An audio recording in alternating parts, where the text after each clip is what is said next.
പ്രിയപ്പെട്ട സഹോദരങ്ങളെ, മരണം മോശമാകുന്ന, ആഖിബത്ത് മോശമാകുന്ന 4 കാരണങ്ങളാണ് പറയാനുള്ളത്. ആ 4 കാരണങ്ങളിൽ ഒന്നാമത്തെ കാരണം നമ്മൾ കഴിഞ്ഞ ദിവസം പറഞ്ഞല്ലോ. അതിൽ ആ 4 കാരണങ്ങളിൽ രണ്ടാമത്തെ കാരണമാണ് മദ്യം കുടിക്കുന്ന ആളുകൾ, കള്ളുകുടി ശീലമാക്കിയ ആളുകൾ.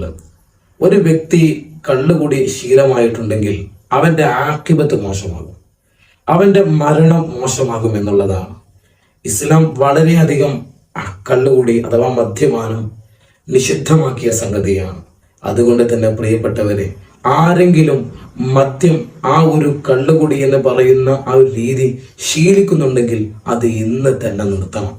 അത് പതിവാക്കുന്നവനാണെങ്കിൽ അവന്റെ മരണം സൂഉൽ ഖാതിമത്തായ വളരെ മോശമായ മരണമായി തീരുമെന്നാണ്. അള്ളാഹു അങ്ങനെ നമ്മുടെ കുടുംബങ്ങളിൽ